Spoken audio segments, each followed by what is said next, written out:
Hello दोस्तों, स्वागत है आप सभी का हमारे चैनल दी खटोराय पर। और जैसा कि आप सभी को पता है, हम दिशा शैक्षणिक मनोविज्ञान की किताब पढ़ रहे हैं दोस्तों, जिसमें से हमने फर्स्ट भाग शैक्षिक मनोविज्ञान पढ़ना स्टार्ट कर दिया था, जो कि थोड़ा बहुत कल कंप्लीट हो गया था और थोड़ा हम आज पढ़ लेंगे। निम्नलिखित में से कौन सी शिक्षा मनोविज्ञान की प्रकृति नहीं है? इसका उत्तर है दोस्तों तीसरा, यानी नियामक विज्ञान। अगर दोस्तों आपने इससे पहले वाला वीडियो नहीं देखा है तो पहले उसे देख लें और फिर उसके बाद इसको स्टार्ट करें। इस वीडियो का टारगेट रखते हैं 50 लाइक्स का, और जैसे ही दोस्तों 50 लाइक्स इस वीडियो पर आ जाएंगे तो आपको नेक्स्ट वीडियो मिल जाएगा। निम्नलिखित में से कौन सा कथन शिक्षा मनोविज्ञान की प्रकृति से संबंधित नहीं है? उत्तर है चौथा, यह एक मानकीय विज्ञान है। निम्न में से कौन सा वाक्य शैक्षिक मनोविज्ञान की प्रकृति के लिए सही नहीं है? उत्तर है तीसरा, यह सकारात्मक विज्ञान की जगह एक नियामक विज्ञान है। निम्नलिखित में से शिक्षा मनोविज्ञान की प्रकृति को दर्शाने वाला सर्वाधिक सही उत्तर कौन सा है? उत्तर है पहला, अनुप्रयुक्त अप्लाइड मनोविज्ञान। शिक्षा मनोविज्ञान के विषय वस्तु की व्याख्या के लिए उपयुक्त पद हैं। उत्तर है चौथा, विकासशीलता। शिक्षा मनोविज्ञान नए और हमेशा नए अनुसंधानों से संबंधित हैं। शिक्षा मनोविज्ञान अनुसंधान परिणामों के एकत्रीकरण से बालक की प्रकृति के विषय में बेहद सूझ, अंतर्दृष्टि जिसे कहते हैं, प्राप्त करते हैं और अन्वेषण की संशोधित विधियों का विकास करते हैं। शिक्षा मनोविज्ञान की यह प्रकृति है। उत्तर है तीसरा, विकासशील विज्ञान की। शिक्षा मनोविज्ञान के संबंध में कौन सा कथन सर्वाधिक उपयुक्त है? उत्तर है पहला, यह अनुप्रयोगात्मक प्रकृति के साथ धनात्मक विज्ञान है। शिक्षा मनोविज्ञान एक सकारात्मक विज्ञान है। शिक्षा मनोविज्ञान की इस प्रकृति के लिए निम्नलिखित में से कौन सा कथन उपयुक्त नहीं है? उत्तर है तीसरा, यह तथ्यों को तर्क और नैतिकता की दृष्टि से लेती हैं जैसा कि उन्हें होना चाहिए। निम्न में से कौन सा शिक्षा मनोविज्ञान के संदर्भ में सही कथन नहीं है? उत्तर है दूसरा, शिक्षा मनोविज्ञान मनोविज्ञान की वह शाखा है जो केवल शिक्षण से संबंधित होती है। आगे चलते हैं दोस्तों। निम्नलिखित में से कौन सी एक शिक्षा मनोविज्ञान की प्रकृति नहीं है? इसका उत्तर है तीसरा, यानी यह तर्क, दर्शन और नैतिकता से संबंधित है। शिक्षा मनोविज्ञान के संदर्भ में निम्नलिखित में से कौन सा कारक अधिगम प्रक्रिया से संबंधित नहीं है? उत्तर है तीसरा, विकासात्मक विशेषताएं। इसके अलावा तीनों अधिगम प्रक्रिया से संबंधित हैं, जो कि हैं प्रत्यक्षीकरण एवं चिंतन, लेखन एवं वार्तालाप और अधिगम के लिए अभिप्रेरणा। विकासात्मक विशेषताएं अधिगमकर्ता से संबंधित होती हैं, अधिगम प्रक्रिया से नहीं। शिक्षा मनोविज्ञान मनोवैज्ञानिक सिद्धांतों का शिक्षा के क्षेत्र में अनुप्रयोग है। शिक्षा मनोविज्ञान की यह प्रकृति इसे बनाती है। उत्तर है दूसरा, व्यावहारिक विज्ञान। शिक्षा मनोविज्ञान के बारे में निम्नांकित में से कौन से कथन सही नहीं है? इसका उत्तर है दोस्तों पहला, यानी केवल चौथा कथन सही नहीं है। इसके अलावा तीनों कथन सत्य हैं।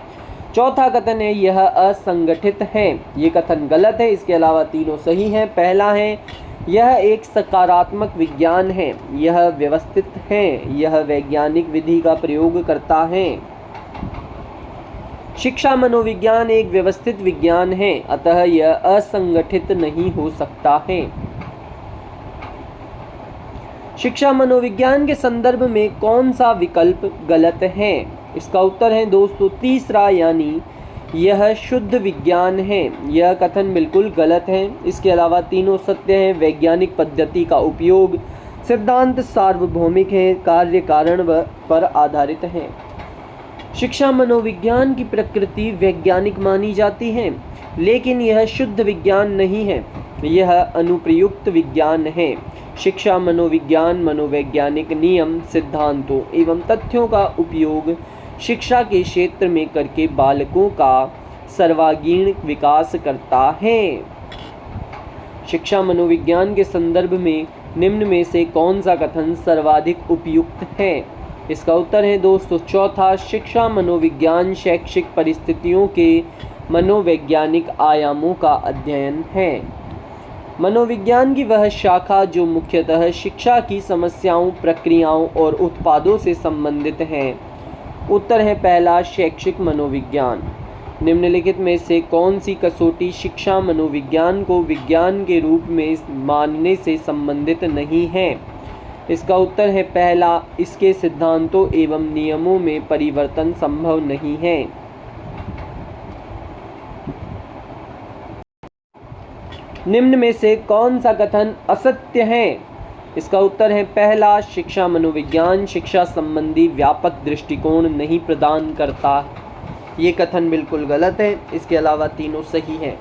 शिक्षा मनोविज्ञान व्यक्तिगत विभिन्नताओं को ध्यान रखना सिखाता है। शिक्षा मनोविज्ञान अध्यापकों को मापन की विधियों से परिचित कराता है और शिक्षा मनोविज्ञान श्रेष्ठ शिक्षण विधियों की जानकारी देता है। निम्नलिखित में से कौन सा कथन शिक्षा मनोविज्ञान के अर्थ को सबसे सही ढंग से प्रकट करता है? उत्तर है पहला, यह शिक्षा को मनोवैज्ञानिक आधार प्रदान करता है। शैक्षिक मनोविज्ञान का मुख्य उद्देश्य है।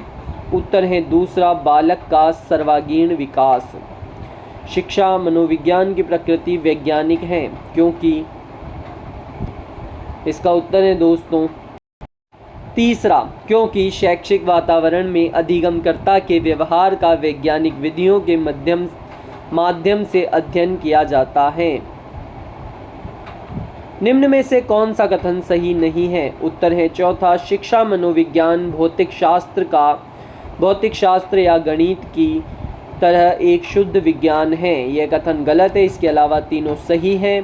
पहला, शिक्षा मनोविज्ञान का क्षेत्र एक अध्यापक के लिए उसके अध्ययन की आवश्यकता को स्पष्ट करता है। दूसरा, शिक्षा मनोविज्ञान अपनी अध्ययन की विधियों में एक विज्ञान है। और तीसरा, शिक्षा मनोविज्ञान अधिगम के सिद्धांत और नियम स्थापित करता है। ये तीनों कथन बिल्कुल सत्य हैं। निम्न कथनों में से कौन सा कथन असत्य है? उत्तर है दूसरा, शिक्षा मनोविज्ञान एक शुद्ध विज्ञान है जैसे कि गणित तथा भौतिक विज्ञान। ये कथन गलत है। इसके अलावा तीनों कथन बिल्कुल सत्य हैं। पहला, प्रत्येक स्थिति परिस्थिति में विद्यार्थी के लिए सीखने का क्षेत्र होता है। तीसरा, शिक्षा मनोविज्ञान अध्ययन की विधियों में एक विज्ञान है। चौथा, शिक्षा मनोविज्ञान के क्षेत्र में सभी शिक्षा स्थितियां परिस्थितियां सम्मिलित होती हैं। शिक्षा मनोविज्ञान की अनेक शाखाओं में से एक है जो मुख्य रूप से संबंधित हैं। उत्तर है तीसरा, शिक्षा की समस्या, प्रक्रिया एवं उत्पाद से। शिक्षा मनोविज्ञान शिक्षक को मदद करता है। उत्तर है सभी। चौथा उत्तर उपर्युक्त सभी के लिए। पहला, बाल विकास का ज्ञान प्राप्त करने में मदद करता है। बाल स्वभाव तथा व्यवहार जानने में मदद करता है और बच्चों के चरित्र निर्माण में भी मदद करता है। मनोविज्ञान की शिक्षक के लिए उपयोगिता। विषय, वस्तु का चयन एवं आयोजन, आत्मज्ञान प्राप्त करने हेतु, छात्रों को जानना, सामाजिकता प्राप्त करने हेतु, शिक्षण पद्धतियों के ज्ञान हेतु, छात्रों के निर्देशन हेतु, मूल्यांकन तथा परीक्षण हेतु, विशिष्ट छात्रों की समस्या समाधान हेतु, प्रयोग एवं अनुसंधान हेतु, अनुशासन स्थापित करने हेतु, मानव संबंधों के सुधार के लिए, अध्यापन की कला और तकनीक सुझाना, रचनात्मक अनुशासन स्थापित करने में सहायक, समस्यात्मक बच्चों की सहायता करना, बच्चों को जानने में शिक्षकों की सहायता। शिक्षा मनोविज्ञान के ज्ञान के द्वारा शिक्षक। इसका उत्तर दोस्तों चौथा है उपर्युक्त सभी। शिक्षा मनोविज्ञान के ज्ञान के द्वारा शिक्षक बालकों की वैयक्तिक विभिन्नताओं का ज्ञान प्राप्त करता है, उचित शिक्षण विधियों का चयन करता है और कक्षा में अनुशासन स्थापित करता है। शिक्षा मनोविज्ञान शिक्षक की सहायता करता है। उत्तर है चौथा उपर्युक्त सभी, यानी पहला स्वयं को जानने में, छात्रों को जानने में एवं तीसरा कक्षा की समस्याओं को जानने में शिक्षा मनोविज्ञान शिक्षक की सहायता करता है। एक शिक्षक के लिए शिक्षा मनोविज्ञान की उपादेयता है। उत्तर है तीसरा, विकल्प संख्या 1 व 2 दोनों सही हैं। यानी पहला स्वयं के ज्ञान व तैयारी के बारे में जानकारी के लिए और दूसरा बालकों की आवश्यकता की जानकारी के लिए।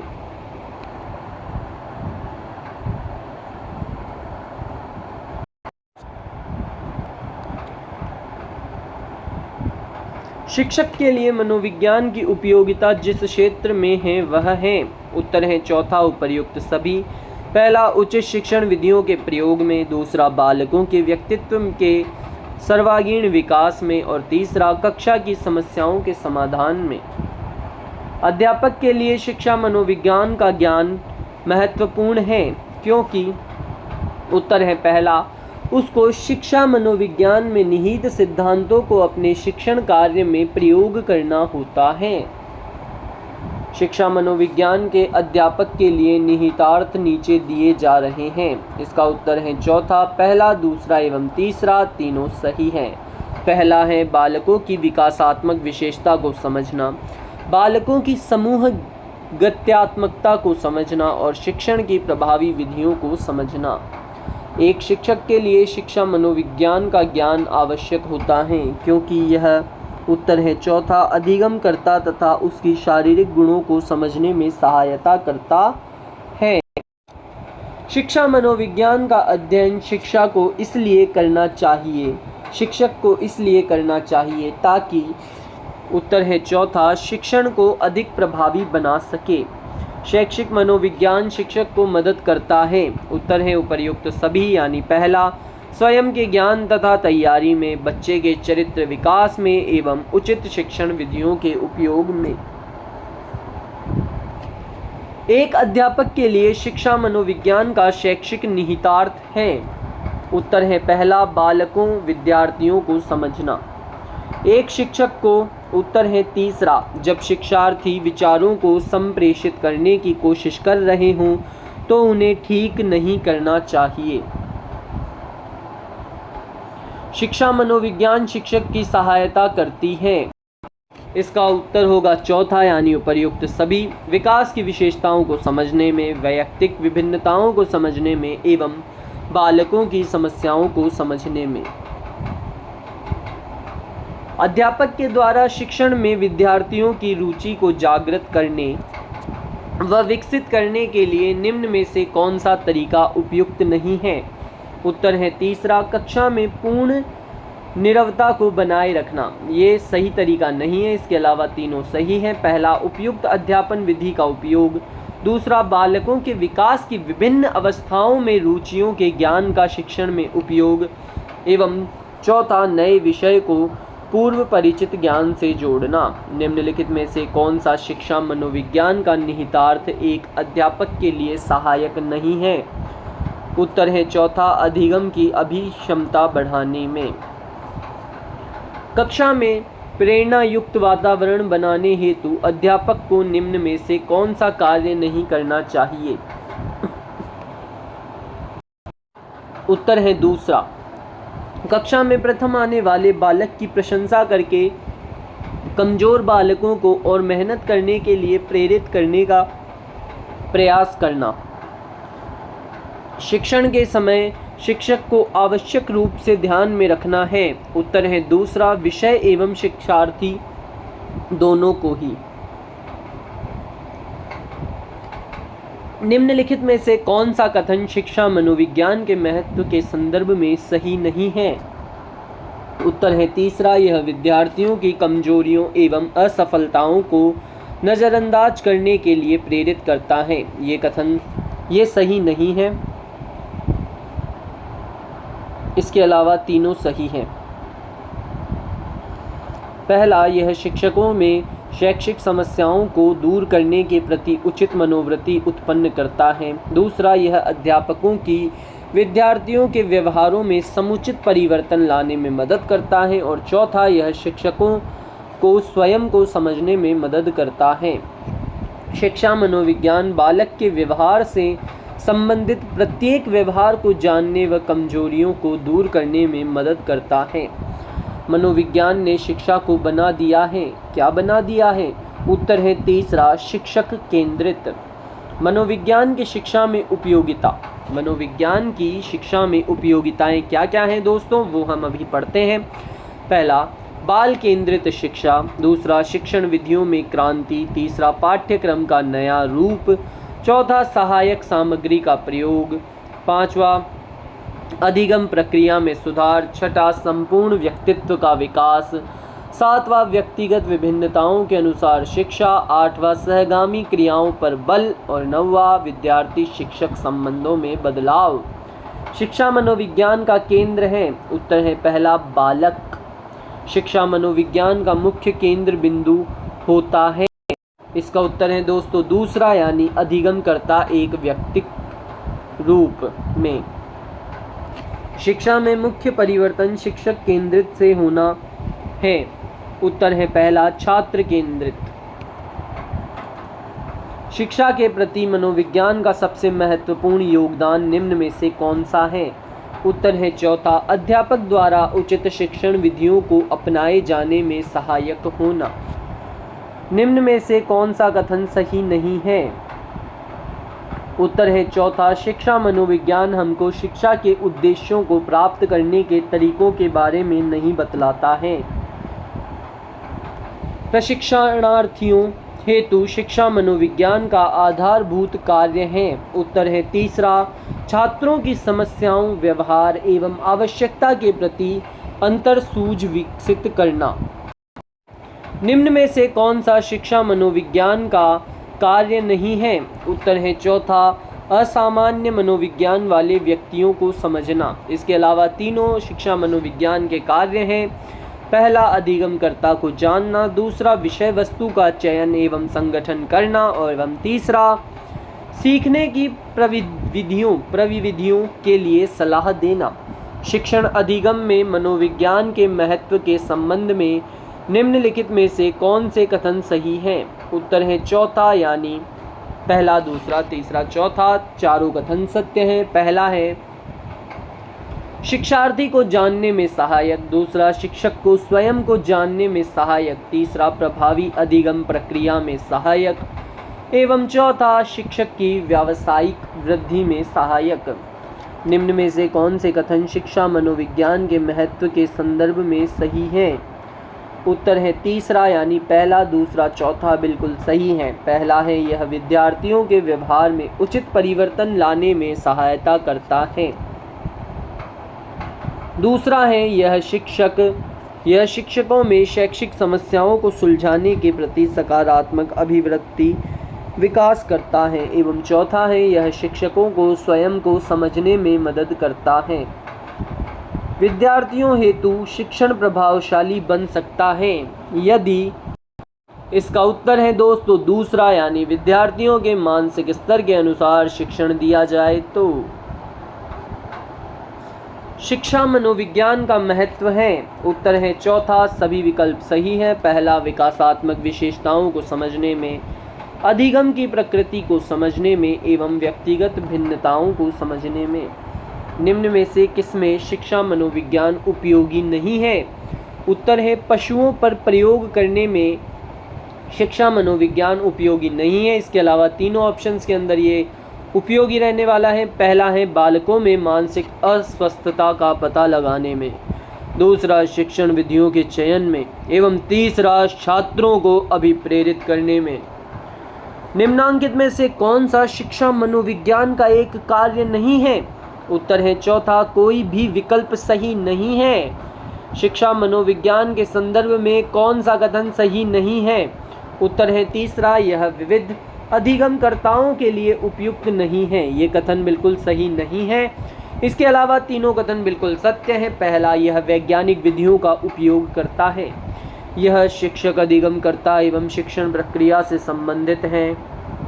चौथा, यह उपयुक्त शिक्षण विधियों के चयन में उपयोगी है। शिक्षार्थी को मनोवैज्ञानिक रूप से समझना तथा उसके व्यक्तिगत शारीरिक, मानसिक तथा व्यक्तित्व की विशेषताओं को समझना अच्छा गुण है। एक उत्तर है दूसरा, शिक्षक का। शिक्षा के उद्देश्य को प्राप्त करने के लिए निम्न में से किसकी विशेष भूमिका है?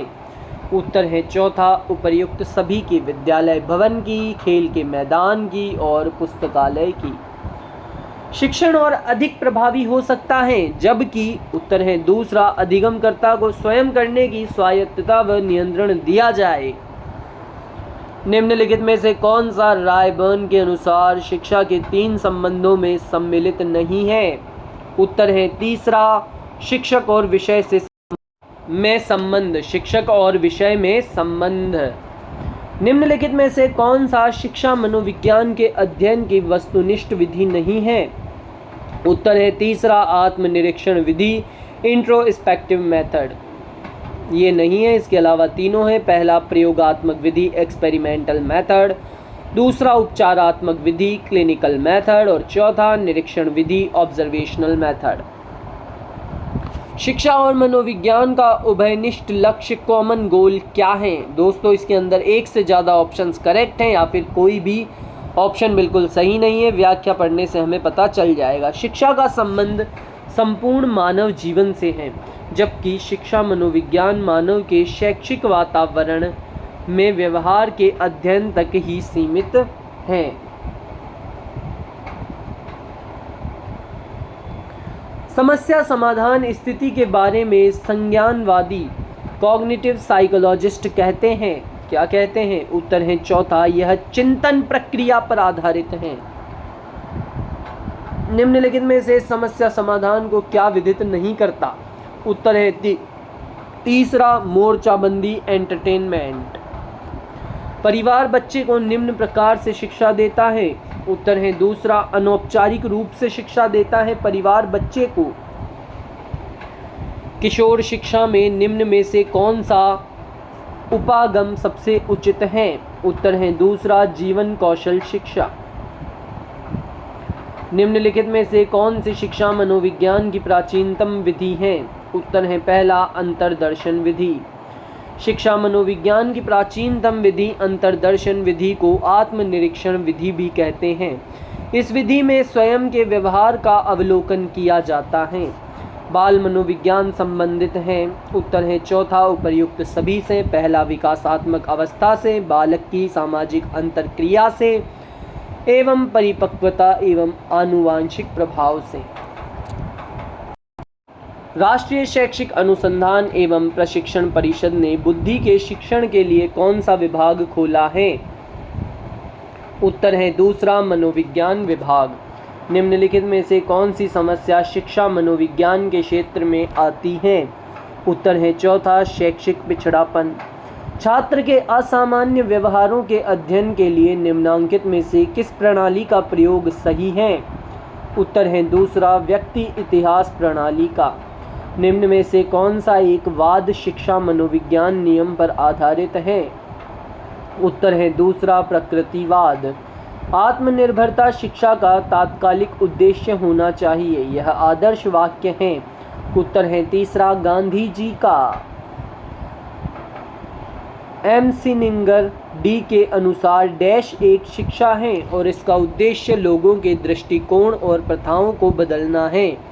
उत्तर है दूसरा, विस्तार। शिक्षा मनोविज्ञान में किस स्तर के मापन का न्यूनतम प्रयोग किया जाता है? उत्तर है तीसरा, आनुपातिक मापनी का। निम्नलिखित में से कौन सी छात्र केंद्रित विधि नहीं है? इसका उत्तर है दोस्तों पहला, यानी व्याख्यान। जिस विधि में अध्यापक सक्रिय व बालक निष्क्रिय रहता है? उत्तर है दूसरा, कहानी कथन। निम्नलिखित में से कौन सा उद्देश्य शिक्षा के सामाजिक उद्देश्यों के अंतर्गत नहीं आता?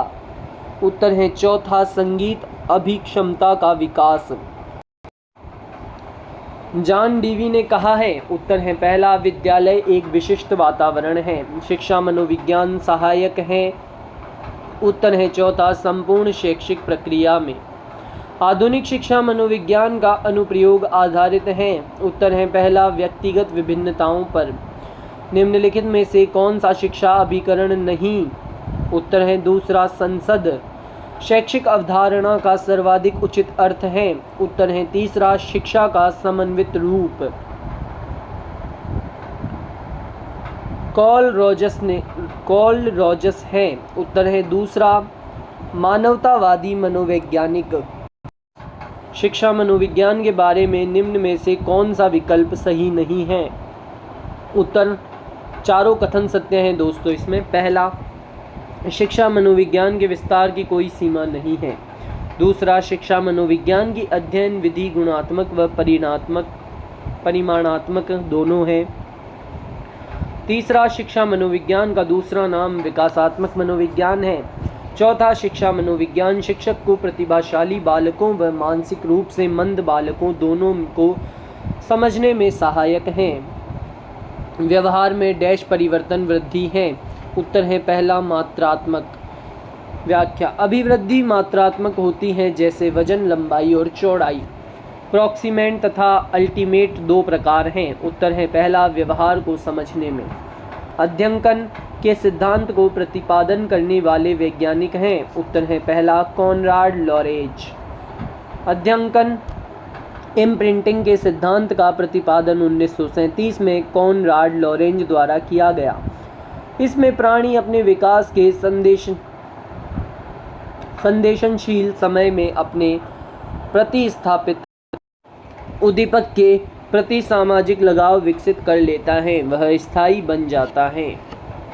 निम्न में से कौन सा लचीला अधिगम नहीं है? इसका उत्तर है दोस्तों चौथा यानी अध्यंकन लचीला अभिगम नहीं है दोस्तों। इसके अलावा तीनों हैं जो कि हैं पहला स्वाभाविकरण, जांच एवं भूल और चिर प्रतिष्ठित प्रानुकूलन। ये तीनों लचीले अधिगम हैं। किस मनोवैज्ञानिक ने सामोआ के द्वीप पर अनुदैर्ध्य अध्ययन किए थे? उत्तर है दूसरा मार्गरेट मिड। अनुदैर्ध्य उपागम लॉन्गिट्यूडिनल मेथड में बालकों के एक निश्चित समूह का अध्ययन विभिन्न अवसरों पर पूर्व निर्धारित समय तक किया जाता है। इसे अग्रदर्शी विधि भी कहा जाता है। इसका प्रयोग मैडनिक, मार्गरेट मीड, चैपमैन, स्कूसिंग ने किया। अनुदैर्ध्य उपागम में जिन बालकों का पर्यवेक्षण किया जाता है वे होते हैं। उत्तर है तीसरा निश्चित। एक माइंड दैट फाउंड इटसेल्फ नामक पुस्तक किसके द्वारा लिखी गई है? उत्तर है दूसरा C.W. बियर्स वॉटसन द्वारा लिखित एवं वर्ष 1925 में प्रकाशित लोकप्रिय पुस्तक है। उत्तर है तीसरा व्यवहारवाद। वॉटसन पुस्तक Behaviour and Introduction to Comparative Psychology Watson ने लिखी है।